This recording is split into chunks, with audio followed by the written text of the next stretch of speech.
خب یه سلام دیگه. اینجا آشپزخونه هیئت علی ابن موسی رضا هستش داخل کاشان. این دیگایی هم که بینید یه مدل آبگوشته که از دیشب ساعت 8 بار گذاشتن و تا الان در واقع اون عمل پختش ادامه داره. یقمون رو ببریم اینجا. آقایون همه کسایی هستن که زحمت پخت این آبگوشت کشید. سیدم که طبق معمول مشغول دوستان خسته نباشید، شبتون بخیر. اومدیم کاشان، ایام ماه سفر. یکی از غذاهای نظری در بیشتر استان‌های کشورمون معمولا آبگوشت به خاطر نذر قربانی که میکنن، اما روش‌های مختلفی داره و کار بسیار سختی هم هست و اون خوشمزگی و ویژگی که ما معمولا در غذاهای اقوام ویژه در مناسبت‌های مختلف می‌بینیم، یکی از دلایلش روش پخته و یکی از دلایلش مواد اولیه مرغوبه. اینجا گوشت بومی داره استفاده میشه و روش طبخ منحصر به فردی که در کاشان خیلی از غذاها مثل گوشت لوبیا این روش رو داره و الان آبگوشت نخود داریم.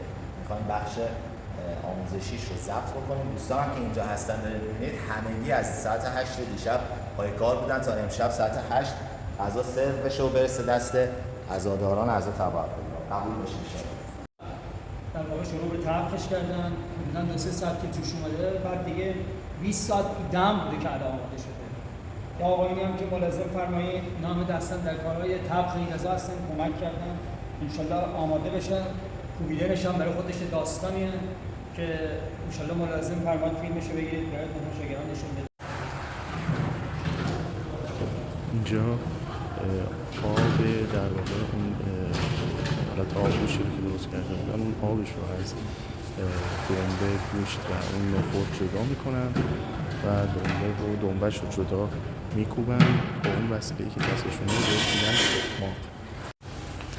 خب اینجا اون مرحله قبلی دیدیم که داشتن دنبه رو در واقع جدا میکردن میکوبیدن.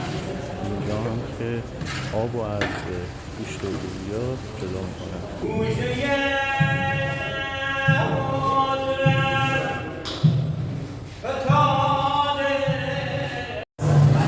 خب بچه ها ببینید اینجوری این گوشت و لوبیا کوبیده میشه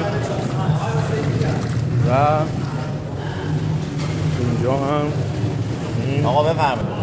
من خودم نیستم.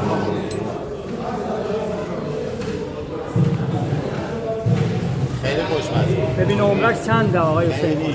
سرآشپز حسینی. آقا سرآشپز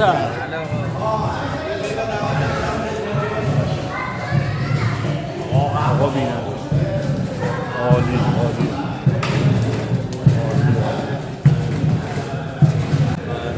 همینطور که ما میکوبیم زحمت بود بگی از یواش یواش میدید دست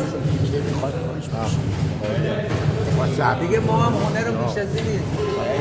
اگر بعد کم هنری ما نسیم بیاییم کرم ارباب انصافاً خوشمزه است. یعنی ترکیب نخود پیاز و گوشت شاید به این خوشمزگی نشه. البته یکی از دلایلش همینه که بعد دست شما در این غذای امام حسینیه دیگه، همه دست به دست هم دیگه دارن.